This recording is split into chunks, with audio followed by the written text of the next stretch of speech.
현장에 와 계신 분들과 이렇게 호흡할 수 있어서 다행입니다. 카메라만 있으면 굉장히 어색합니다. 제가 오늘 이 시간에 드리는 말씀도 어찌 보면은 다들 아시는 얘기일 거예요. 하지만 함께 듣고 서로 공감한다라는 것은 서로의 얼굴을 바라보거나 서로의 숨소리를 들으면서 당신도 이런 생각하고 있구나 라고 서로 공감하게 되고, 때론 그게 격려가 되기도 하고 또 위로가 되기도 하고, 또 다 강연을 듣고 나서 또 우리 이렇게 한번 살아봐야겠다라는 어떤 약속도 되기도 하기 때문에 우리가 함께 있는 자리에서 소통한다는 게 너무나 중요하다고 생각하거든요. 오늘 이렇게 이제 여기 앉아 계신 분들과는 더 밀접한 소통을, 그리고 영상을 통해서 보시는 분들과는 제 실물을 보지 못하는 아쉬움과 함께 좀 약간의 어떤 아쉬운 소통을 할 수밖에 없다는 점 미리 말씀드리면서 강연을 시작하겠습니다. 제목은 억울한 사람들과 법으로 잡았고, 사진은 그 중앙일보에서 찍어준 아주 잘 나온 사진으로. 드라마를 그냥 생방을 정규 방송으로 매번 보는 건 아니고요. 어떤 드라마 괜찮다라는 얘기 들으면 한 번에 몰아서 봅니다. 최근에 몰아서 봤던 드라마 중에 눈이 부시게라는 드라마가 있고, 동백꽃 필 무렵 너무 잘 봤습니다. 눈이 부시게는 여명의 눈동자 이후 제 인생 드라마라는 생각이 들 정도입니다. 참 너무 좋은 드라마였어요. 드라마 속의 대사들이 주옥 같았고 공감도 가져오고 또 떨림도 느껴지고 하는 그런 울컥한 대사도 상당히 많았습니다.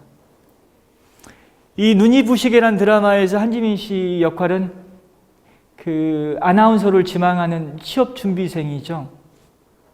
매번 떨어져요. 근데 이 한지민 씨가 술자리에서 이런 얘기를 하지 않습니까? 나는 자신이 없다라고 얘기하거든요. 자신이 없고 뭘 해야 될지도 모르겠고, 그러면서 자기 스스로를 후졌다라고 얘기합니다. 나는 정말 후졌어. 하지만 나는 내가 정말 잘 됐으면 좋겠다. 나는 내가 정말 애틋해라고 얘기하거든요. 난 그 말, 애틋하다는 말, 스스로를 애틋하게 느낀다는 말에 나는 울컥했고 공감했습니다. 무슨 얘기냐면은 저의 생각과 저의 어떤 경험을 이렇게 일방적으로 얘기할 수 있는 위치에 와 있다는 것이 저는 신기해요, 사실. 점심 먹으러 식당에 들어갔는데도 알아보시는 분들이 상당히 많았습니다. 알아보시면서도 아는 체를 안 하는 사람까지 느껴져요, 사실. 그거 있거든요, 그 포인트. 상당히 많이 알아봐 주시고, 제가 하는 말과 제가 페이스북에 쓴 글에 대해서도 공감도 많이 해주시고요. 어떻게 내가 이런 위치에까지 오게 됐을까 생각하면 신기하기도 하고 그 원인 분석 한번 해봐요. 왜냐하면 저는 사실 굉장히 후진 놈이거든요. 너무 겸손한 것 아니냐라고 하실 수 있는데요. 저를 지켜본 사람이 얼마나 많은데, 성장 과정에서. 제가 후진 건 맞다라고 다들 그렇게 얘기할걸요. 근데 그렇게 후진 놈이 지금 이렇게 시민들 앞에서 이렇게 제 생각이나 이 경험을 얘기할 수 있다는 게 얼마나 신기하고 엄청난 변화예요. 그 변화의 어떤 힘은 저를 애틋하게 생각했기 때문이 아닌가라는 그런 느낌 갖고 있습니다. 애틋함. 자기 스스로를 애틋하게 생각해야지 뭔가 부족해 보이고 뭔가 빈약해 보이더라도 주변에서 야, 저애 어떻게 쓰는 살려봐야겠다. 내가 어떻게 안아줘야겠다. 내가 끌어줘야겠다. 손을 잡아줘야겠다 생각 안 하겠습니까? 애틋함이라는 건 어찌 보면은 자기 삶에 대한 애정이라고 할 수 있겠죠. 그 삶에 대한 애정은 자부심이나 자존심으로 연결이 될 겁니다, 아마. 여기 앉아 계신 분들 중에서 자녀를 키우는 우리 학부모들도 계실 텐데요. 중요한 건 자식들이 본인의 삶을 애틋하게 생각하고 스스로 자부심과 자존심을 느끼게끔 한다는 거, 또 운명에 대해서 긍정적인 어떤 확신을 갖게끔 한다는 것만큼 중요한 게 없다라는 생각이 듭니다. 스스로 돕는 자를 돕는다라는 것도 같은 의미가 아닌가 싶거든요. 눈이 부시게라는 드라마 너무 좋아하고, 뭐 드라마 얘기 하나 더 해볼까요? 사실 여명의 눈동자 요즘 다시 보고 있습니다. 유튜브 검색하면은 짧은 영상으로 한 300개 넘게 나뉘어서 이제 올라와 있는데요. 다시 보면서 그때 제가 고등학교 때 여명의 눈동자 봤었거든요. 그때랑 또 다른 느낌이고요. 그 대사가 대사 하나하나의 어떤 또 그걸 통해 역사를 배우고 사람을 또 배우는 것 같기도 하고 그렇습니다. 다시 보는 느낌 상당히 좋습니다. 동백꽃 필 무렵이라는 드라마를 좋아하는 이유 중에 하나는 뭐냐면은 드라마 작가가 저도 마지막까지 까불이가 누구일지 궁금했거든요. 동백꽃 필 무렵에는 연쇄살인범이 나옵니다. 동백이를 죽이려고 했던 연쇄살인범. 까불이의 정체에 대해서 다들 궁금해했잖아요. 근데 거의 막바지에 까불이의 정체가 밝혀지면서 까불이가 연쇄살인범이 된 원인에 대해서 몇 개의 장면으로 소개가 됐죠. 차별, 비난, 무시, 이런 어떤 소외, 이런 여러 개의 단어로 까불이를 설명해 줄 수 있었거든요.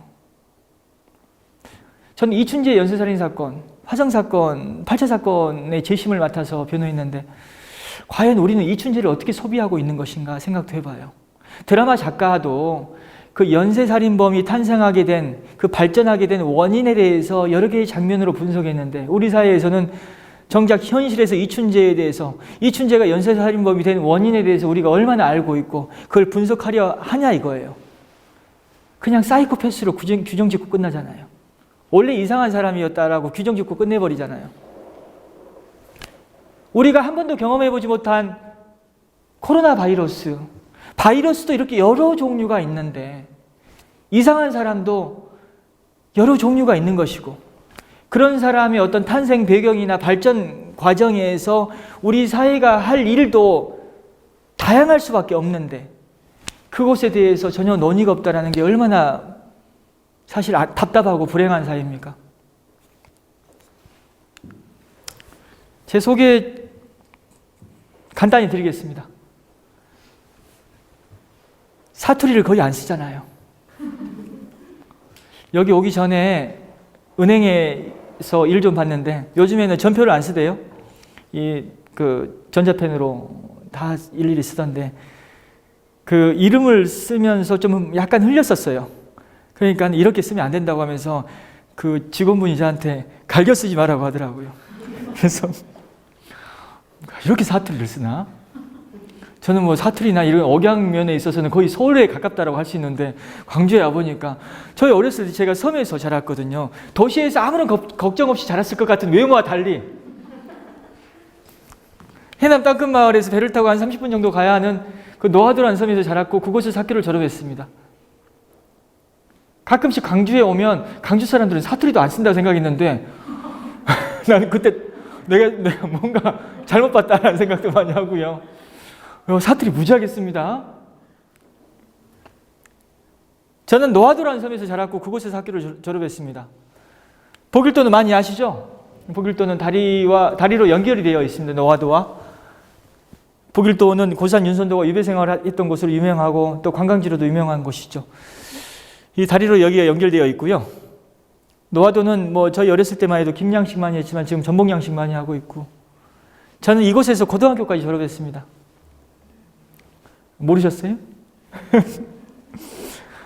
대학은 목포대학교 전자공학과에 들어갔다가 1학년 1학기를 마치고 학교를 이제 1학년 1학기를 마치고 군대 갔죠. 군대 갔다 와서 복학을 하지 않고 신림동 고시촌에 가서 사법시험을 준비했습니다.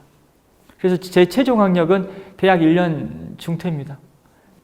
사법시험도 사실 운이 좋았습니다. 1점 차로 합격했거든요. 저희 사법시험은 2차 시험은 주관식 시험이고요. 커트라인이 50점대입니다. 100점 만점에. 근데 주관식 시험에 아무리 배점표를 아주 구체적으로 그 점수를 배정한다 하더라도 그대로 쓰는 답안은 하나도 없거든요. 그래서 주관식 시험에서의 채점자가 누구냐에 따라서 점수 편차가 상당히 심할 수 있거든요. 편차가 상당히 클 수가 있습니다. 저 같은 경우에는 저를 채점했던 분이 그날 기분이 너무 좋았나 봐요. 아침에 부부싸움이라도 하고 나왔으면 어쩔 뻔했어요. 그럼 1점 차로 제가 떨어졌을 거예요. 그러면 박준영이가 1점 차로 사법시험에 붙었기 때문에 이렇게 살고 있지, 만약에 제가 떨어졌으면 저는 어떤 모습으로 살아갈까? 저는 제가 주로 변호하시는 분들이 자주 왔다 갔다 하는 그곳, 그 교도소를 들락날락 했을 가능성이 상당히 높다고 생각합니다. 아니, 박 변호사, 그래서 박 변호사의 어떤 기본적인 성품이라는 게 있는 것이고, 지금의 어떤 모습을 보면 그렇게는 안 살겠지. 천만의 말씀입니다. 저는 욕심이 상당히 많은 놈이거든요. 저희 어렸을 때 주산학원 많이 다녔습니다. 저희 섬에서도 많이 다녔는데, 주산학원에서 시험 볼 때는 그 정해진 시간 안에 빨리 풀어야 되잖아요, 문제를. 시간이 항상 부족하고. 한참 그날 시험 보고 있는데 소변이 마려웠어요. 화장실 갔다 오면은 내가 문제를 몇 개 못 풀 것 같았습니다. 욕심이 많다 보니까 저는 그 자리에서 실례했어요, 사실. 옷이 다 젖고 집에 가서 엄마한테 맞아 죽겠지라고 했는데 엄마가 이런 모습을 보고 너무 좋아하시는 거예요. 욕심이 많다고. 욕심 많다고 그렇게 좋아하시는 거예요. 나 너무 당황했습니다. 이렇게 욕심이 많은 제가 사법시험 1점 차로 합격해서 어떤 법과 제도의 틀 내에서 저의 욕심을 채울 수 있었으니까 망정이지. 만약에 1점 차로 떨어졌다면, 물론 다른 방법으로 다른 어떤 제도 내에서 뭔가를 해보려고 노력했겠지만 이 과정에서 뭔가 차별을 겪고 어떤 소외를 당하거나 그러다 보면은 편법이나 탈법이나 불법에 의존했을 가능성도 상당히 높거든요. 그러면서 범죄를 저지르고 또 그게 계속 이제 발전하다 보면은 정말 중한 범죄로 이렇게 발전할 수도 있는 것이거든요. 사람이라는 게 어떤 환경에 처하느냐에 따라서 사람은 모습을 달리할 수 있다는 겁니다. 욕심이 많다 보니까 또 어떤 일도 있었냐면, 저는 중학교 때 1학년 때 실장이었습니다. 저희 섬에 지금은 중학교 저희 때만 해도 8학급이 있었거든요. 저희 동기생이 한 500명 가까이 됐었습니다. 그래서 지금은 한 학년이 수십 명밖에 되지 않는 걸로 저는 알고 있거든요. 중학교 1학년 때 실장이었는데 시험을 앞두고 실장, 총무 등 이런 각 반의 임원들이 모여가지고 시험 공부를 했었어요. 근데 갑자기 한 친구가 선생님이 출제한 시험지를 어느 캐비넷에 보관하고 그 열쇠가 어디 있다라는 사실을 그 자리에서 얘기를 하더라고요. 그래서 누가 먼저 그 시험지를 훔치러 가자는 얘기를 했는지는 기억나지 않지만 어쨌든 대낮에 학교 교무실에 가가지고 시험 캐비넷에서 시험지를 훔친 적이 있었어요. 그래서 그 시험지를 미리 다 공부해가지고 다음날 100점 맞았죠. 근데 한 번 그렇게 훔쳐보니까는 이제 또 훔치고 싶어졌고, 그러다 보니 몇 번 왔다 갔다 했어요. 결국 우리가 발각될 때 5과목을 훔쳤습니다. 밤에 가가지고. 5과목을 훔쳐가지고 그 전날 밤에 저는 다 그냥 달달 애워서 들어갔는데 어떤 친구가 그 시험지를 그대로 학교에 들고 가가지고 시험장에서 자기 시험지하고 바꿔치기를 했는데, 우리가 시험지를 두를 때 제일 위에 것을 빼지 중간을 빼지 않거든요. 제일 위에 게 1학년 일반인이라고 쓰여 있는데 1학년 4반에서 그걸 보고 있으니 선생님한테 바로 발각됐죠. 그래가지고 걸려가지고 진짜 엄청나게 맞았습니다. 중학교 때 그때 유기정학 받았거든요. 그걸로. 지금 걸렸으면요, 야간 주거 침입 절도, 특수절도입니다고. 그리고 업무방해.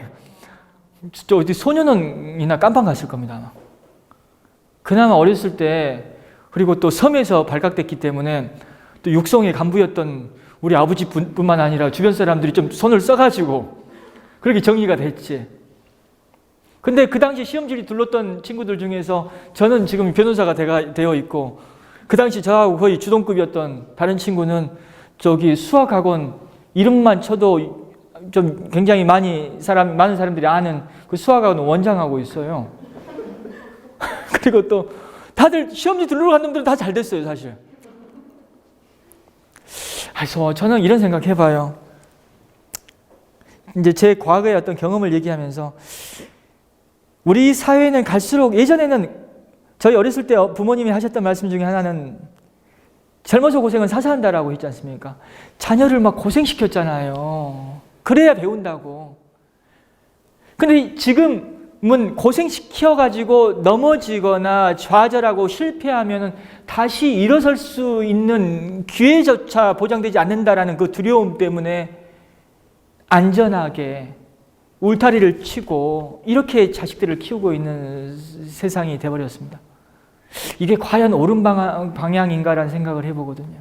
실패와 좌절이라는 게 필요한데 저보기도 해야 되고, 때로는 저는 가끔 어떤 사람, 그러니까 나름 이제 사법시험 합격하고 나서 변호사로 활동하고 또 이름이 알려지다 보니까는 우리 사회에서 뭐 어떤 지도층에 있다라는 사람들을 만나기도 하거든요. 그런 사람들과 관계를 가져보기도 하는데 거기서 또 어떤 걸 느끼냐면은 똑똑하고 대단한 사람들 많긴 하지만 근데 이 사람들은 져본 적이 없는 것 같아요. 때로는 져봐야지 슬기롭게 지는 방법도 알고 또 거기서 다시 일어서는 어떤 그런 단어가 잘 떠오르지 않는데요. 어쨌든 뭔 말인지 아시겠죠? 져봐야 아는 게 있거든요. 근데 그걸 모르는 사람들이 참 많던데요. 제 생활기록부 좀 보여드릴게요. 분위기 반전을 위해서. 대개 사법시험에 합격하신 분들은 서울에 있는 이름 있는 대학 나오신 분들이 많습니다. 저는 근데 목포대학교 전자공학과를 1학년 1학기 마친 게 전부인데요. 너무 뚫어지게 보실 필요 없습니다. 확대시켜 드릴 테니까요. 목포대학교 전자공학과 1학년 1학기 마친 게 전부인데요. 대학을 1년 중퇴한 사람이 사법시험에 합격했다는 사실에 많은 분들이 놀라기도 합니다. 또 지방대 아닙니까? 그러면서 어떤 얘기도 함께 하시냐면은 고등학교 다닐 때 공부를 잘했으니까 그런 기본이 있어서 대학을 나오진 않았지만 합격할 수 있었던 것 아니냐라고 오해하시는 분들이 상당히 많습니다. 그래서 고등학교 생활기록부를 좀 보여드리면 먼저 여기도 좀 집중을 해보십시오. 흑백 사진이긴 하지만 뭔가 잘생겼잖아요. 그 생활기록부 1학년 때 순박하고 다정하나 뚜렷한 목표의식이 요구된다. 그 아무 생각 없이 살았다는 거잖아요. 2학년 때 친구 간에 우애가 깊다. 공부를 같이 했으면 이렇게 써놨겠습니까? 놀러 다니고 사고 칠 때 같이 치고 가출도 저는 혼자 안 했습니다. 3학년 때는 근면성실하나 준법성이 요구된다. 강주광역시에서는 법과 정의를, 법과 인권을 얘기하는 전문가로서 저를 부른 거 아닌가요? 근데 고3 때 평가는 준법성이 요구된다였어요. 이렇게 가, 나, 다 이렇게 받는 거 어렵습니다. 수음이 한가해서 수 받는 것보다 더 어려운 게 이 다 받는 거라는 거 다들 아시죠? 그 아무나 받는 게 아닙니다. 중학교 때는 시험지 두르다가 유기정학 받고요. 고등학교 때는 어찌해서 무기정학 받은 적이 있습니다. 무기정학을 받았기 때문에 무기징역을 받은 사람을 변호하고 있는 것 아닌가? 이거 운명 아닌가라는 그런 생각도 해봐요. 늘 실패의 연속이었습니다. 사실 중학교 2학년 때 어머니 돌아가시고 나서 중학교 3학년 때 강주로 전학을 갔죠. 제가 떼를 썼거든요. 엄마 돌아가시고 나서 집에 붙어있기가 싫었어요. 집이 싫었습니다. 그냥 집을 벗어나고 싶었습니다. 그래서 제가 또 공부를 잘하니까 저 광주 보내주면 열심히 할 자신이 있다라고 하면서 아버지를 꼬드겼죠. 그래서 아버지께서 광주로 보내주셨습니다. 그래서 저는 광주 북성중학교에서 중3 1년을 보냈습니다. 그리고 광주 송원고등학교에 진학해서 1학년 1학기 다니다가 그때도 그만뒀어요. 그리고 나서 이제 방황을 한 1년 동안 했습니다. 뭐 서울이나 인천을 왔다 갔다 하면서 공장, 뭐 정비단지 이런 데서 일도 하고요. 뭐 가죽 잠바 만드는 공장, 그리고 또 부끄럽지만 그 어린 나이에 성인 나이트에서 종업원으로 일도 했죠. 우리 어른들의 민낯을 너무 일찍 봐버렸어요, 제가. 고등학교를 근데 다시 시골로 갔던 이유는 아버님이 제발 고등학교 졸업장만이라도 따라. 그래야지 이 사회에서 그래도 밥 벌어 먹고 살 수 있다라고 해서 그냥 못 이겨서 내려갔거든요. 공부가 하고 싶어서 내려갔던 것도 아닙니다. 그러다 보니까 이렇게 막 다녔던 거죠. 고등학교도 2번 다녔고, 사실 사법시험도 한 번에 붙은 게 아니라 2번에 붙었거든요. 그리고 또 사법연수원도 개인 사정이 있어서 2번 다녔습니다. 제가 한 번에 하는 경우가 없어요. 말하는 대로라는 강연 프로그램 나가가지고도 사실 녹화를 2번 한 처음이자 마지막 케이스였습니다. 근데 지금 또 재심을 하고 있잖아요. 재심은 뭡니까? 다시 제자, 2번 제자 아닙니까, 그게. 한 번에 뭘 제대로 할 줄 몰라요. 그리고 또 뭘 결심해도 작심 삼일이 아니라 전날 했던 결심도 지키지 못하고 삽니다. 그제 술을 엄청나게 먹었거든요. 내일부터 먹지 말아야지. 아침에는 먹지 말자는 그게 좀 약간 효과가 있어요. 근데 점심 때부터 속 풀리기 시작하면 오늘 또 누가 안 불러주나. 이렇게 후졌어요. 그러니까 제가 후졌다라고 얘기하는 겁니다, 사실. 근면성실하나 준법성이 요구된다는 아이가 이런 모습으로 지금 살아가고 있습니다. 법과 정의를 얘기하고 있잖아요. 사람의 변화, 사람이 이렇게 변할 수 있다는 사실을 주목한다는 거 너무 중요합니다. 인권도 마찬가지라고 생각해요. 사람의 변화에 주목하면 사람을 어떻게 함부로 대해요? 2001년에 아버님께서 포크레인 사고로 돌아가셨습니다. 어머님 돌아가시고 아버님이 재혼하셨어요. 새어머님이 오셨고, 근데 아버님이 돌아가셨습니다. 우리 새어머님 너무 좋으신 분이거든요. 그분이 계셨기 때문에 제가 이 자리에 있다고 저는 생각합니다. 그런데 아버님이 갑자기 사고로 돌아가셨습니다. 빚을 상당히 많이 남기고 돌아가셨습니다. 너무나 암담했죠. 장례를 치르자마자 그 부조금이 남아있을 때 돈 받아가야 된다 생각하고 오신 분들도 있었습니다. 집을 찾아오셔가지고. 포크레인 갖고 사업을 하셨거든요. 근데 포크레인에 받쳐서 들어가셨습니다.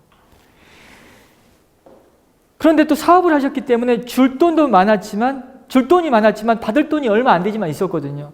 그 돈 받으려고 장례 치르고 얼마 안 돼서 찾아가는 집이 있었는데 그때 받았던 멸시와 모욕, 그건 잊혀지지가 않아요. 얼마나 사람을 함부로 대했는데요. 아버지 돌아가셔서 이제 증거가 없다고 생각했는지 아버지를 사기꾼 취급했어요. 함부로 대하더라고, 유족을. 위로도 안 해주고. 그 사람이 누구였냐면은 저희 섬에서 그 당시 군의원 출마하는 지역 유지였습니다. 그날 그 집에서 당했던 모욕을 밖에 와가지고 주변에 얘기하는데 또 한 번 더 서럽더라고요. 그쪽이 힘 있잖아요. 힘 있는 사람한테 당했던 모욕을 주변에 얘기했더니 내 편이 쉽게 되어주지 않는 게 또 현실이었습니다. 당한 것도 억울한데 그 당했다는 사실에 대해서 주변에 공감을 받지 못한다는 거, 이것도 억울한 일이거든요. 여기서 제가 사람의 변화에 대해서 주목하는 게 인권이라는 얘기를 왜 이 말씀을 드리냐면은 그 당시에 군의원까지 나갔던 그 지역 유치가, 저 박준영이가 그 당시 사법시험을 준비하고 있었는데 그때 제가 사법시험 준비하고 있었거든요. 제가 얼마든지 시험에 합격할 수 있다라는 그런 가능성에 대해서만 인식했다면 어떻게 저와 제 가족들을 함부로 대할 수 있겠어요? 이렇게 잘 될 줄 알았다면 그때 얼마 안 되는 돈 줬겠죠. 절대 저 집은 일어설 수 없어. 나보다 계속 밑바닥에서 살 거야 라고 생각했기 때문에 눌러도 된다고 생각했겠죠. 짓밟아도 된다고 생각했겠죠. 그렇지 않나요? 사람은 누구나 나보다 부족한 사람, 나보다 못 배운 사람, 나보다 가난한 사람 다 누구나 함부로 대합니다. 저도요, 옷 잘 챙겨 입고 그냥 굉장히 있어 보이는 사람 앞에서는 자세가 올바라요. 근데 없어 보이고 가난해 보이고 못 배워가지고 말도 제대로 어눌하게 하는 사람하고 대화하다가 어느 순간 저도 다리를 꼬고 있는 저를 발견합니다. 그게 인간입니다. 그런데 저 사람이 얼마든지 나보다 더 나은 위치로 올라설 수 있고 또 누군가의 도움을 받아가지고 내가 지금 하고 있는 하대에 대해서 얼마든지 여기저기 문제를 제기할 수 있는 사람임을 인식하면 그렇게 변할 수 있다라고 생각만 한다면 사람을 함부로 대할 수가 없습니다. 변화 가능성에 대해서 인식한다는 것은 사람을 함부로 대하지 않게끔 만들어줍니다. 얼마든지 변할 수 있다는 거. 근데 우리 사회는 갈수록 고착화되잖아요. 변하기가 어렵잖아요. 그러다 보니까 끼리끼리 뭉치고 가진 자들끼리 뭉치고 가진 자들끼리 정보를 교환해가지고 이것저것 그냥 그들끼리 어떤 특혜로 결합되고 이런 사회가 돼버린 게 아닌가 싶거든요. 도대체 학교를 어떻게 다녔길래 준법성이 요구된다라는 평가를 받을 수 있냐. 그 가까이 보실 필요 없고 또 확대시켜 드립니다. 이거 기본 아닙니까? 결석을 많이 했어요. 1, 2, 3학년 무단 결석 한 100일 가까이 했습니다. 가출을 많이 했어요. 제가 섬에 살다 보니까 가출할 때는 반드시 배를 타고 육지에 나가야 됩니다. 육지에 나가서 검문소를 통과해야지 가출은 성공했다라고 할 수 있어요. 근데 배를 타면 가출은 90% 이상 성공한 거거든요. 근데 섬에서 고등학교 다닐 때도 집에 잘 붙어있지 않고 아지트에서 생활하다 보니까 아버지의 일정을 미처 파악하지 못한 상태로 한번 가출하다가 그 배 안에서 아버지 만났어요. 너무너무 당황했죠. 어찌해 이런 일이. 얼마나 당황했겠어요. 근데 아버지도 얼마나 당황했겠어요, 사실. 근데 아버지는 그 당시에 어떤 모습을 보이셨냐면은 저는 맞아 죽을 줄 알았는데 주머니에서 지갑을 꺼내더니 몇만 원을 쥐어주시면서 그 가서 굶지 마라고 하더라고요. 그 길로 아버지는 일부러 가고 저는 가출했습니다. 교육이란 게 자녀 교육이라는 거 물론 반드시 지켜야 될 기준이나 원칙 같은 게 있는 건 분명한 사실이고 어떤 보편적으로 통용되는 방법이라는 건 있을 수 있습니다. 하지만 방황하는 아이에 대한 어떤 그 훈육과 양육이라는 것은 그 상황에 맞게끔 해야 되는 거거든요. 저는 저희 아버님 돌아가신 지가 지금 19년, 20년이 됐는데요. 아버님 하면 생각나는 여러 개의 장면이 있잖아요. 근데 가장 먼저 떠오르는 장면은 그 배 안에서 만났을 때의 아버님이 보였던 어떤 태도와 말씀인 것 같습니다. 그 몇 분 되지 않거든요. 사람에게 어떤 영향을 준다는 것이 진지하게 지속적으로 많은 시간을 투여하는 것도 중요하지만 때로는 어떤 강렬한 한방이라는 게 중요하다. 또 그 강렬한 한방이라는 것은 꼭 보편적일 필요가 없다. 보편적이라면 가출하는 아이를 잡고 집으로 데리고 가야 되는 게 보편적인 방식 아닌가요? 근데 아버님 입장에서는 그 상황에서 저한테 가장 맞는 방식이 그냥 돈 몇만 원 쥐어주면서 가서 제발 굶지 마라 라는 말 한마디 건네는 거였다라고 판단하신 거죠. 그게 그 어린 방황하던 저한테 가장 맞는 저는 훈육 방식이었다고 생각합니다. 사람과의 관계라는 게 다 그렇다는 겁니다. 저태 결과 무단으로 한다는 얘기는 이렇게 듣고 계시다가 그냥 조용히 나가버린다는 얘기 아닙니까? 선생님들이 얼마나 당황했겠어요. 강연을 하러 다니다 보니까 앞에 계신 분들의 어떤 반응이 정말 중요하다는 걸 알게 돼요. 근데 저 학교 다닐 때 사실 이렇게 조퇴, 지각, 결과, 결석뿐만 아니라 수업을 듣는 날은 내가 사실 수업을 제대로 들은 적이 거의 없습니다. 일단은 책상에다가 이제 책상에 엎드려 자는데 그냥 자면 막 저리잖아요. 흉터 남고 그러니까는 책도 몇 개 딱 깔아놔야 되거든요. 그렇게 자고 또 담배 같은 경우도 그 교과서 잘 파가지고 잘 보관하고 그렇게 살았어요. 저는 아직도 미적분이 뭔지도 모릅니다, 사실. 그렇게 공부 하나도 안 했는데. 그럼 머리가 좋냐? 이거 IQ 121입니다. 이제 생활기록부 보여드렸고요. 생활기록부는 어떻게 보게 됐냐? 생활기록부 보신 적 있습니까? 고등학교 생활기록부? 찾아보실 이유가 없잖아요, 사실. 근데 제가 찾아볼 이유가 없었고, 저는 사법시험에 합격한 후에 중고등학교 때 은사님들 찾아뵈야겠다라고 생각했어요, 한때.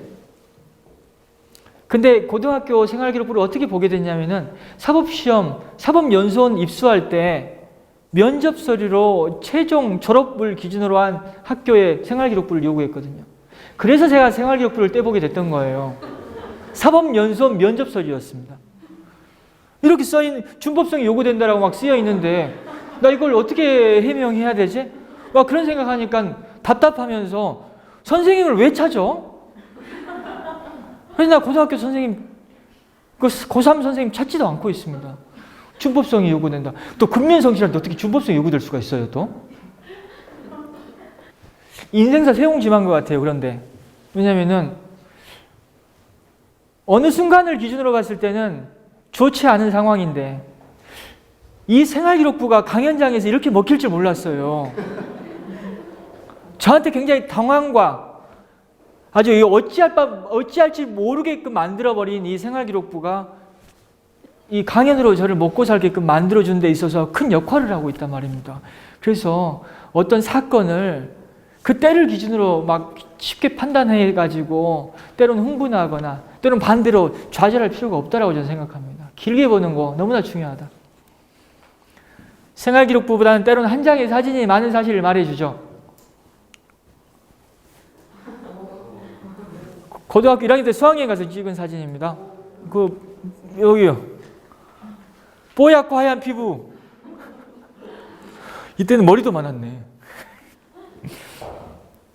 잘생겼죠? 객관적으로 잘생겼지 않습니까? 그리고 고등학교 1학년 때 맞습니다. 양옆에 서 있는 놈들도 고등학교 1학년이에요. 다들 인설교사 아니냐고. 그렇게 착각하시는 분이 계시는데 고등학교 1학년이에요. 제가 배가 나와서 혁들이 이렇게 내려맨 건 아닙니다. 그리고 단추 이렇게 풀어 헤치고 있죠. 선글라스 끼고 있고. 이 사진에 대한 얘기를 좀 더 해볼까요? 어떻습니까? 이 사진을 딱 보면 그래도 호락호락해 보이지 않으려고 애를 썼잖아요. 아주 세 보이려고 했고 싸움 좀 하는 것 같이 보이려고 애를 썼잖아요. 근데 이렇게 뽀얗고 하얀 피부에 굉장히 빈약해 보이지 않습니까? 실체는 별거 아닌 것 같이 보이지 않습니까? 근데 그렇게 보이려고 애를 썼잖아요. 이게 본래의 모습과 달리 본인을 악해 보이려고 위압적인 모습으로 연출한 거 아닌가요? 그렇게 보이지는 않습니까? 사실 그렇거든요. 저는 그렇게 싸움을 그렇게 잘하지 못했어요. 근데 이런 놈들하고 학교를 같이 다니려면은 제가 호락호락해 보이면 안 되거든요. 이렇게 싸움 좀 하게 보여야지 그나마 할 말도 좀 하고 안 맞고 그렇게 살 수 있는 것 아닙니까? 위압적인 모습의 연출. 저는 형사사건 국선변호 수천 건 했습니다. 수천 건의 국선변호를 하면서 느낀 점은 뭐냐면은 위압적인 모습을 연출하면서 살아가는 사람들이 참 많다.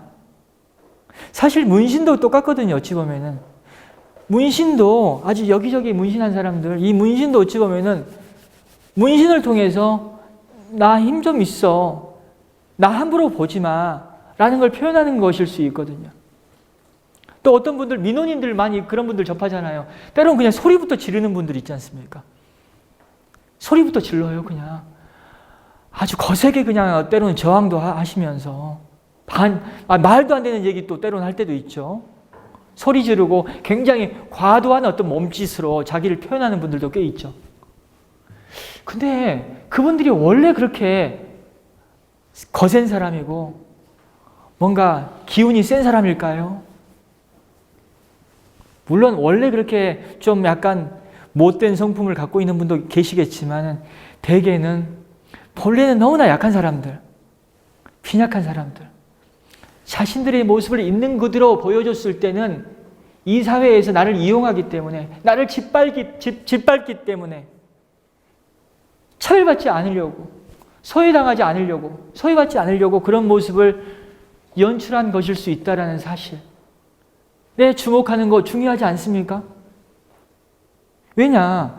위약적인 모습에 감춰져 있는 그 사람의 빈약한 모습에 주목한다는 것은 그 빈약한 모습을 알아야지 손도 잡아줄 수가 있는 것이고 위로도 해주고 배려도 해주고 그럴 거 아닙니까? 그러면 그 위약적인 모습을 연출한 사람들이 그 자신의 그 빈약한 모습을 들켰을 때, 근데 그걸 갖다가 위로해주고 배려해주는데 눈물 한 방울 흘리지 않을까요? 그게 사람과의 관계에서 또 중요한 지점이 아닐까 생각해 봅니다. 사람의 본래의 모습을 그 위약의 베일 속에 그 사람의 본래의 실체를 안다는 것이 중요하다. 비행 청소년, 불량 청소년이었던 제가 2016년이었던가? 그때 헌법재판소에 가서 모범 국선대리인상 받았습니다. 비행소년이 모범적인 성인이 된 거죠. 이런 변화 얼마든지 찾아올 수 있다. 또 물론 제가 앞으로 어떻게 살지는 모르겠어요. 이렇게 살다가 확 그냥 변해가지고 또 이상한 놈 돼가지고 사람들한테 큰 실망을 안겨줄 수도 있겠죠. 하지만 그건 제 개인의 불행이자 우리 사회의 불행이라고 저는 생각하고 있습니다. 함부로 살지 말자. 내 인생에서 노래는 절대 혼자 불러야지 도움받아서 부르면 안 된다. 그런 것도 저는 잘 알고 있죠. 사실 도움받고 안 부른 지가 굉장히 오래됐는데 열심히 잘 살아야죠. 왜냐하면 사람이 바뀔 수 있다는 거 하나의 어떤 좋은 선례로 남아줘야 되는 것 아니겠습니까? 그래야지 사람의 어떤 변화에 사람들이 주목할 것이고 그 변화의 어떤 주목이 사람들로 하여금 어떤 희망도 주지만 아까 말씀드린 바와 같이 사람을 좀 더 인권적으로 대할 수 있게끔 만들어줄 거 아니겠습니까? 2017년에는 검찰개혁위원회 위원으로 위촉돼서 이렇게 위촉장도 받았습니다. 검찰총장으로부터 위촉장 받는 자리인데 누가 총장같이 보입니까? 이 기사가 나간 후에 오해도 많이 받았어요. 사람이 겸손해야지 어떻게 이렇게 싸가지가 없을 수 있냐고. 근데 오마이뉴스 또 진보 좌파라고 저를 또 이렇게 겸손한 모습의 사진을 이렇게 기사로 뽑아주셨어요. 실제 모습은 이랬는데 이것만 보면 완전히 거만하잖아요.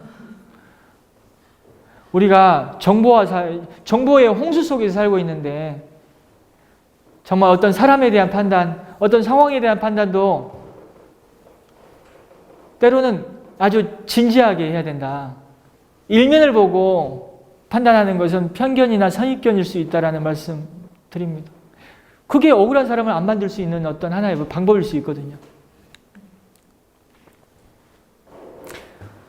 사형수 오희웅 이야기라는 책에 나온 얘기입니다. 끔찍한 살인 현장을 본 사람, 고유정이라는 그 살인범이 저지른 끔찍한 범행의 현장을 목격하면 어떻게 저런 인간과 한 사회에서 같이 살 수 있어라고 하면서 사형을 존치해야 된다라는 입장을 갖게 된다고 합니다. 하지만 아무리 끔찍한 범죄를 저질렀다 하더라도 그 사람이 처연하게 사형을 집행당하는 현장을 목격하면 그래도 어떻게 국가가 한 개인의 생명을 이렇게 박탈할 수가 있어 라고 하면서 사형 폐지론자가 된다고 하거든요. 뭘 경험했느냐에 따라서 사람의 어떤 생각과 관점이라는 것이 이렇게 양극단으로 나뉠 수 있다는 거죠.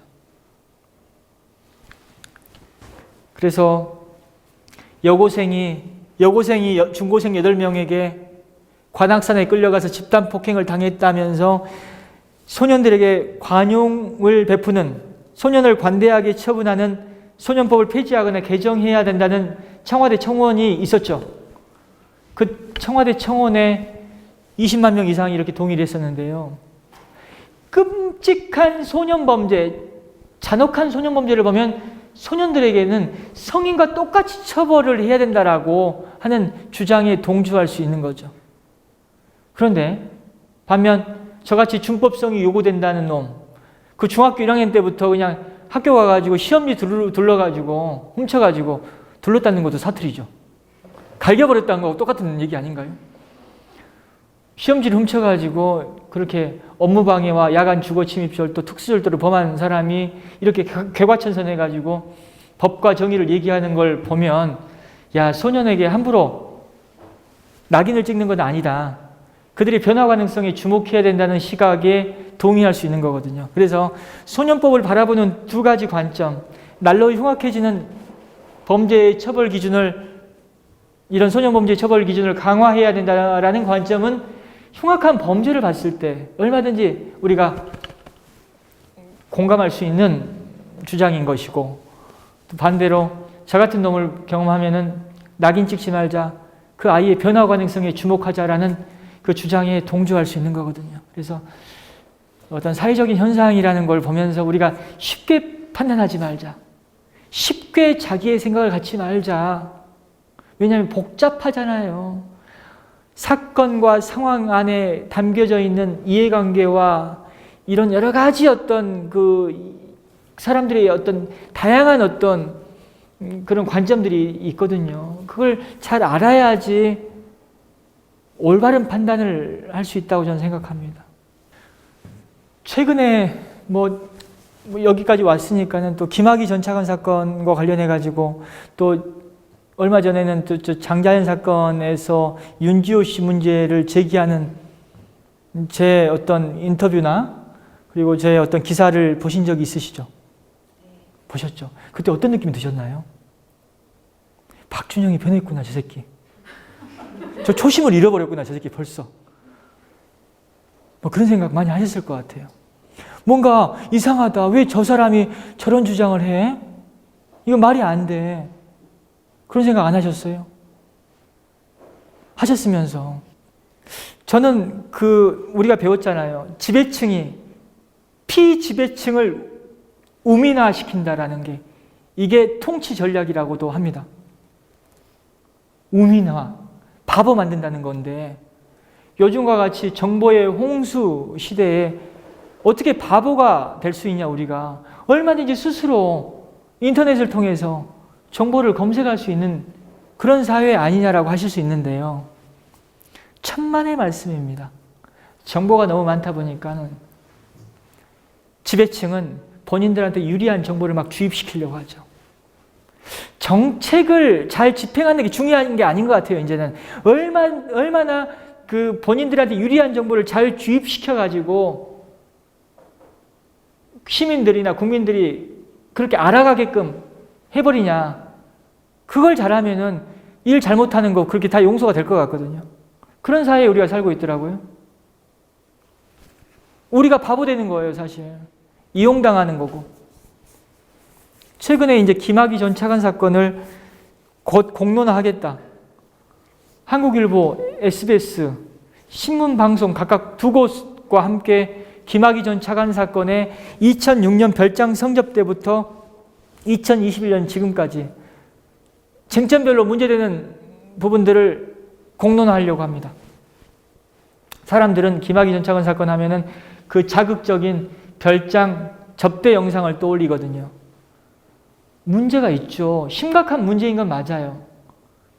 굉장히 비판받아야 되고 말도 안 되는 일이 벌어진 건 맞지만, 그 영상이 강조됨으로 인해서 드러나지 않은 정말 추악하고 문제 많은, 정말 많은 문제가 김 전 차관 사건에 들어있거든요. 그 얘기를 해볼 겁니다. 그 얘기를 하면서 왜곡된 정보와 드러내고 싶은 그 지배층이 드러내고 싶은 정보에 의해서 바보가 된 우리 사회의 모습에 대해서 저는 고발하고 싶은 생각이 있거든요. 이런 게 사실 저한테 득이 되는 건 아니에요. 애가 셋이나 되거든요.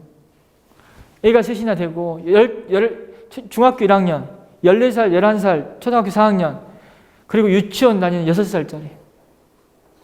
셋이 있는데 저한테 유일한 어떤 소득, 저한테 돈 벌어주는 수단은 사실 강연입니다. 근데 김학의 전 차관 사건 막 얘기하니까 강연이 취소되더라고요. 진짜 그래요. 그리고 뭔가 정치적인 발언을 하는 걸로 알고 선거철이니까 안 되겠다고 하고 그렇게. 영화 재심 영화에 대한 불만은 뭐가 있었냐면은 그 배우 캐스팅에 대해서 많이 불만을 제기하셨죠. 어떻게 박준영이가 정우가 될 수가 있냐고. 말이 안 된다. 제 주변 분들은 영화를 보고 나서 화를 내시더라고요. 야, 영화 보는 내내 배우 정우 얼굴 나올 때마다 네 얼굴이 막 함께 떠올라가지고 영화에 집중을 도저히 할 수 없었다. 막 그런 비판과 불만을 얘기하셨는데 막 그렇게 딸리나요? 당신의 선택. 굳이 말씀 안 하셔도 돼요. 살다 보니까 이렇게 바뀌어버린 거지. 이것도 뭐 변화 중에 하나이긴 하지만 저는 참 때로는 내가 이렇게 잘 나가도 될까? 준법성이 요구된다라는 그 비행 청소년, 불량 청소년이었고 굉장히 의지도 때로는 박약한 이 후진 놈이 영화의 실제 인물이 된 것도 모자라서 나라라 개천용이라는 SBS 드라마의 또 실제 인물이었잖아요. 이 드라마에서 제 역할은 누가 맡았을까요? 권상우. 그렇죠. 바로 아시네. 정우 때 충격받으셨는지 권상우 캐스팅에 대해서는 별 말씀이 없으셨어요. 권상우가 제 역할을 맡았고, 예, 사법 역사는 내가 쓴다라고 막 하잖아요.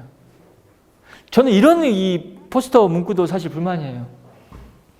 영화에서도 그랬고 드라마에서도 그랬고 변호사를 너무 정의롭게 그려놨잖아요. 제가 다 혼자 하대요? 왜 이렇게 정의로워요, 제가? 이 영화나 드라마 속에서 저를 정의롭게 그려놓는 바람에 현실에서 저는 굉장히 피곤하죠. 정의롭게 살아야 되잖아요. 무단횡단을 어떻게 합니까? 맥주 좀 많이 마시면 어디 조용히 어디 들어가서 노상방뇨도 가끔 하고 살았는데 그걸 어떻게 하고 살아요? 똑바로 살아야 된다는 부담감, 정의로워야 된다는 부담감. 오늘과 같이 이렇게 지방에서 강연하고 갈 때는 간혹 여관에서 잘 때도 있어요. 딱 모텔 들어갈 때 카운터에서 혹시 박준영 변호사 아니냐고 알아보잖아요. 그럼 아침에 어떤 일이 벌어지겠어요? 네? 그렇죠. 입을 닫게 해야 되잖아요. 입을 닫게 해야 돼요. 입을 닫게, 베개도 다 그냥 정위치에 놔두고 수건까지도 내가 다 정리해놓고 나옵니다. 썼던 수건도 다 정리해놓고 때로는 휴지통도 깨끗이 가지런히 해놓고 나오고 정의로워야 되니까. 식당에 들어갔을 때도 알아보시잖아요. 그럼 어떤 일이 벌어지겠어요? 평소에는 저는 맛있는 반찬 자꾸 더 달라는 스타일이거든요. 2번, 3번, 4번 막. 근데 박준영 변호사 아니냐고 물어보면 어떻게 더 달라고 합니까? 맛없는 것도 다 그냥 깨끗이 다 먹어야죠. 설거지를 편하게 해드려야 된다라는 부담감.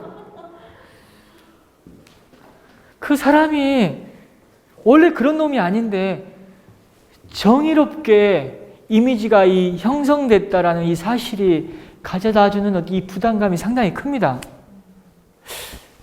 하지만 이런 제게 부여된 왜곡된 이미지, 과장된 이미지가 또 나를 변화시킬 수 있겠구나라는 생각도 해봐요. 무슨 얘기냐면은 여관방에 들어갈 때 카운터에서 알아보지 않더라도 지금은 아침에 내가 이불 개고 있더라고요. 수건 내가 다 정리하고 있어요. 안 알아봐도 내가 변하고 있다는 거 아니겠습니까? 변했다는 거 아니겠어요? 한 사회의 어떤 긍정적인 기운, 긍정적인 이미지라는 거, 이게 확산되는 게 정말 중요하다 생각합니다. 누군가를 바라보고 어떤 조직을 바라보는 것, 이게 왜 중요하냐면은 그런 어떤 이미지로 바라봐 주는 것이 그들을 또 변화시켜주는 어떤 하나의 어떤 계기가 될 수 있다는 건데, 지금 우리 사회의 모습은 너무 부정적인 이미지가 너무 강해요. 대립과 갈등, 미움, 증오, 적개심. 이래가지고 우리 사회가 정말 우리가 바라는 방향대로 변할 수 있을까? 저는 사실 암담해요. 답답하고. 비밀의 숲이라는 드라마에서 주인공 조승우가 감정이 없잖아요. 작가가 감정이 없는 사람으로 그렇게 주인공을 설정한 이유 중에 하나는 이 사회에 따뜻함, 배려, 공감, 온기, 애정, 격려, 응원 이런 긍정적인 기운보다는 미움, 갈등, 증오, 반목, 대립 이런 부정적인 기운이 너무나 많다 보니까 드라마에서라도 그냥 감정이 차라리 없는 게 나을 수 있겠구나라는 그런 생각을 했다는 것으로 저는 알고 있습니다. 기운의 중요성. 긍정적인 기운이 나부터 그리고 내 주변으로 계속 확산이 되면 좋겠다. 그게 우리 사회를 좀 더 살기 좋은 사회로 만들어주는 하나의 어떤 힘이 될 것이다 라는 생각합니다. 또 한 가지 더 얘기해 볼까요? 연상세계의 중요성. 연상세계. 저희 아버님은요, 건설 현장에서 포크레인에 받쳐서 돌아가셨습니다. 포크레인과 덤프 사이에 끼어서 돌아가셨거든요. 가끔 공사 현장, 오늘 여기 제가 오늘 그 상무역에서 내려서 쭉 걸어왔어요. 은행 일도 좀 보고. 오니까는 그 보도블록 뜯어내고 무슨 뭐 배관 공사를 하시는 것 같아요. 포크레인이 보여요. 포크레인이 보이면 저는 가장 먼저 드는 생각이 사실 그 현장에서 돌아가신 아버지가 생각이 많이 나죠. 어떤 사물을 보고 저는 또 아픈 과거를 떠올리면서 저희 아버지를 떠올립니다. 어떻습니까? 포크레인 보시면 뭐가 먼저 떠오르세요? 저같이 사람을 떠올리시는 분도 계시겠지만 잘 지어진 집을 전원주택을 떠올리시는 분도 계실 거고 어떤 사물을 떠올리시는 분들 계실 거고 어떤 분은 또 주변에 그 굴삭기 기사가 있으시면 아주 더운 여름날 아주 그냥 먼지가 가득한 곳에서 창문도 열지 못한 채 땀을 뻘뻘 흘리면서 일하고 있는 어떤 내 가족을 떠올리는 분도 계실 거고 그렇습니다. 어떤 문장에서 만나는 어떤 단어, 버스를 타고 가다가 차창 밖으로 지나간 어떤 사물을 봤을 때 그와 연상되는 사람이 떠오르는 거, 이게 중요하지 않나요? 보다 인간적인 사회로 만들어주는 하나의 어떤 방법이 되지 않을까, 그런 생각 해보거든요. 사람을 떠올리려고 애를 써야 된다. 또 긍정적인 가치를 떠올리려고 애를 써야 된다. 이게 사회의 변화로 이어질 수 있다라고 생각합니다. 갈수록 답답해요, 사실. 이 사회의 모습을 보면.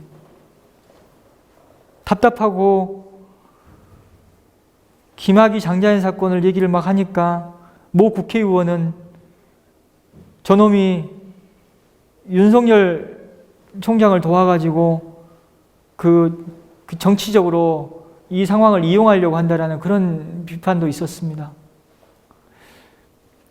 모든 어떤 사회적 문제 제기를 정치로 결합시켜가지고 공격한다라는 거 참 서글펐습니다, 사실. 굉장히 슬픈 일 아닌가요? 형사 절차와 인권에 대한 얘기. 억울한 사람들에 대한 얘기는 어떻게 좀 했죠, 많이? 억울하게 만들면 안 된다라는 거. 저의 첫 재심 사건은 수원 노숙소녀 사건입니다. 이 사건은 지금으로부터 14년 전에 발생했던 상해치사 사건이죠. 2007년 5월 14일 수원에 있는 한 고등학교에 15살 여자아이의 시신이 발견됐습니다. 고등학교 안에서 죽은 채로 발견됐거든요.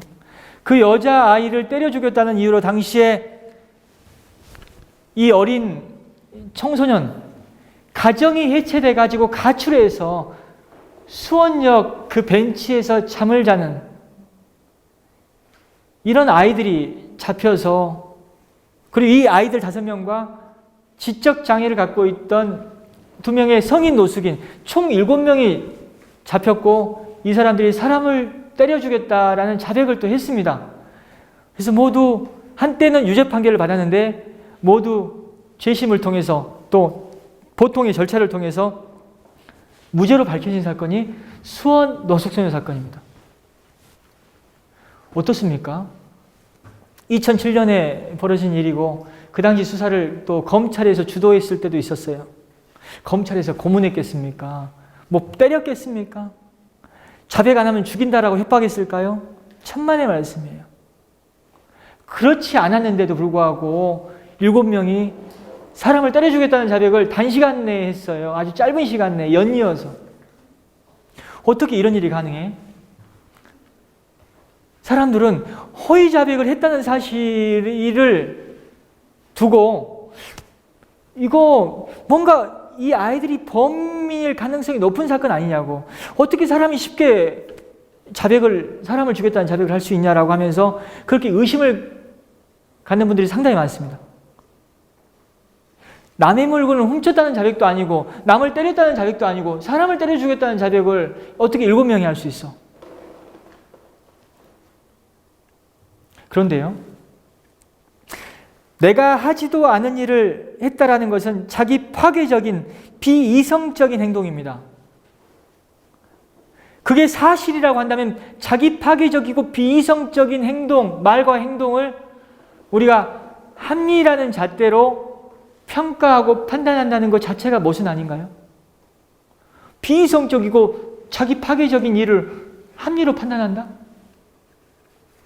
그래서 저는 이 허위 자백이라는 것은 경험적인 사례로 주목할 필요가 있다. 왜?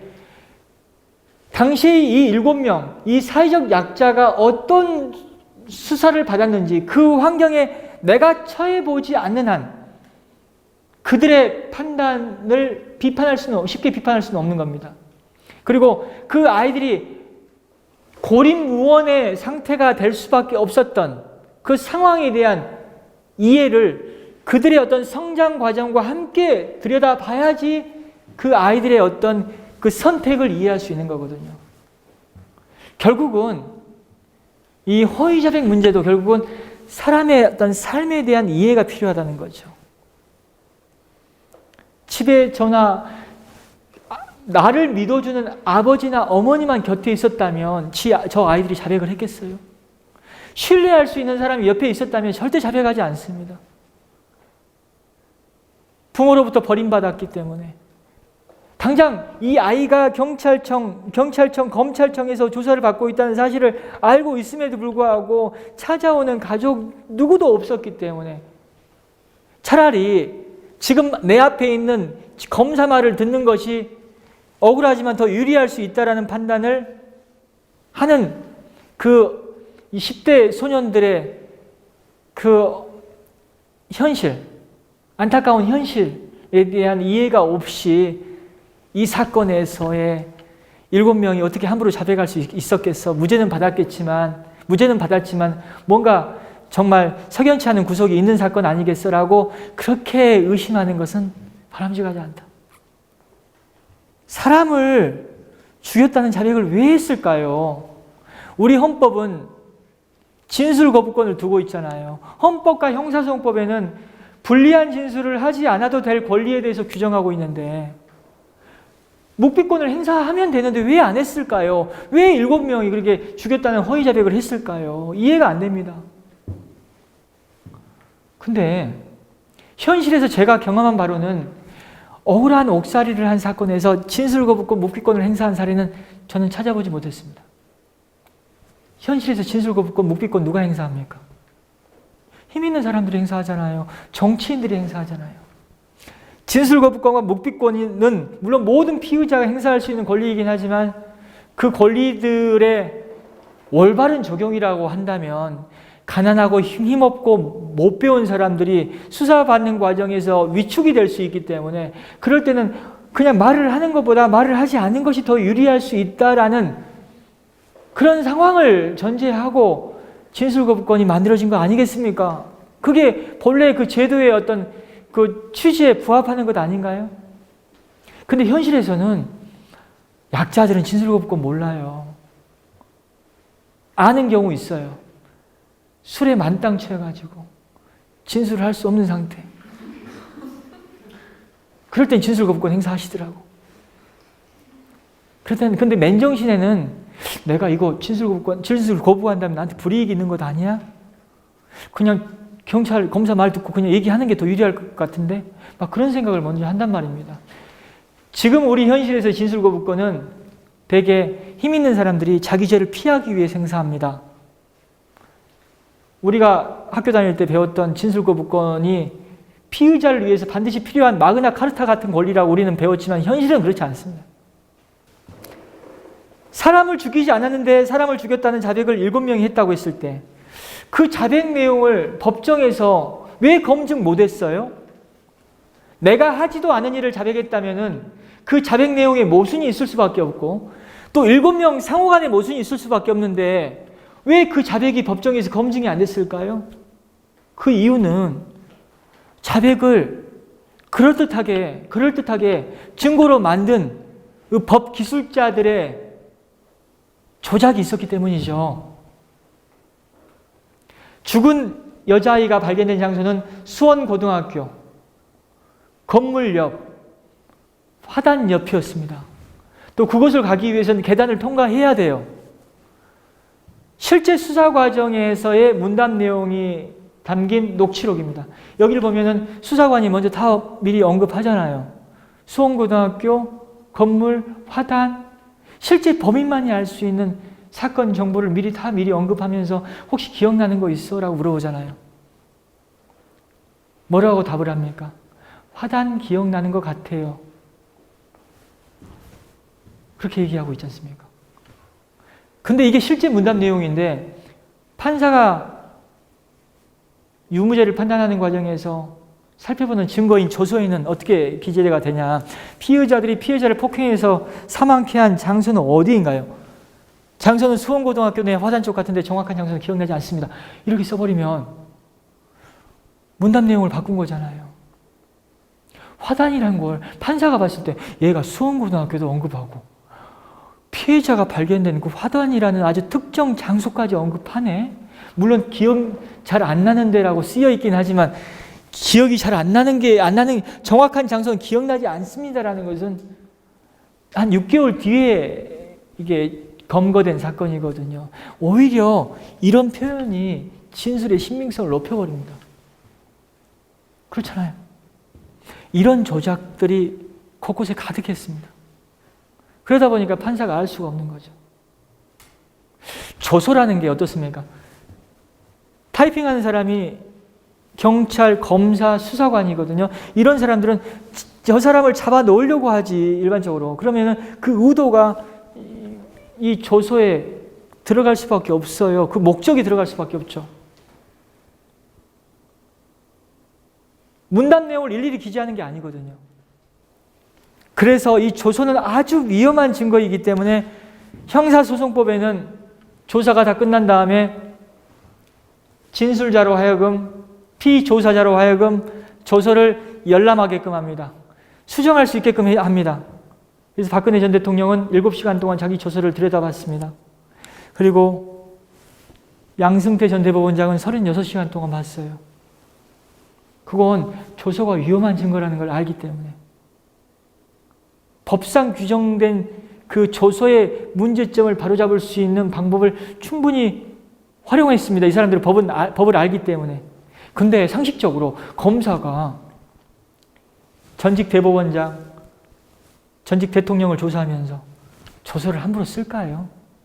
조서를 왜곡하는 사례들은 가난하고 힘없고 못 배운 사람들 조사 과정에서 벌어지는 일들인데, 그런데 정작 그 사람들은 조사 다 끝난 다음에 보여주면서 틀린 것도 있으면 말해봐라고 할 때 뭐가 틀린 건지 문답을 바꾼 것이 무슨 의미인지도 모르고 또 계속 쳐다보고 있으면 사실 평상시에 글을 읽는 거와 전혀 다르죠. 자기가 혐의를 받고 있을 때는 잘 글도 눈에 들어오지도 않아요.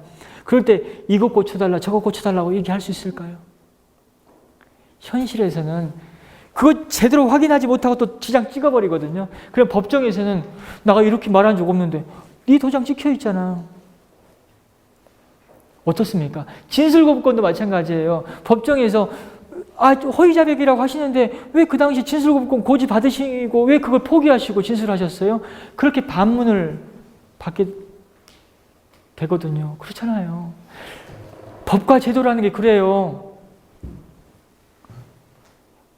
오판을 막을 수 있는 방법, 인권 친화적인 어떤 법 제도의 어떤 개선에 대해서 저한테 한번 해보라고 하는데, 저는 그것보다는 이미 만들어진 제도들, 이 제도들이 그 취지에 맞게끔 잘 운영되는 게 더 중요하다고 봐요. 약자들이 혜택을 받을 수 있게끔 운영되는 게 더 중요하다고 봐요. 우리 공무원분들이 느끼시잖아요. 법과 제도는 악용하는 경우가 많고, 사실 그 제도를 활용했으면 좋겠다는 사람들이 그 활용 못하는 경우가 많지 않습니까? 그게 현실 아닌가요? 마지막 한 말씀 드리고 마무리 짓도록 하겠습니다. 저기 마스크 쓰신 채로 1시간 반 동안 그냥 마스크 벗는 놈의 얘기를 들어주신 거 정말 감사드려요. 그리고 세상의 변화라는 것이 세상이 쉽게 바뀌겠습니까? 쉽게 바뀌지 않는다고 생각합니다. 조금씩 현실을 잘 반영한 어떤 제도 개선이 중요하다. 사법제도도 마찬가지라고 생각해요. 어떤 검찰 개혁이 반드시 필요하지만 검찰 개혁도 지금의 현실을 잘 반영하는 개혁이 중요하다고 저는 생각하고 있습니다. 그러다 보니까는 우리 이 호남권에 계신 분들이 또 이 정부를 지지하시는 분들이 좀 듣기 거북한 얘기를 제가 하고 있다 하더라도 그것은 현실을 반영한 점진적인 개혁을 얘기하는 그런 입장인 것이지 개혁에 반대하는 건 결코 아닙니다. 오늘 이렇게 부족한 얘기 들어주셔서 감사합니다.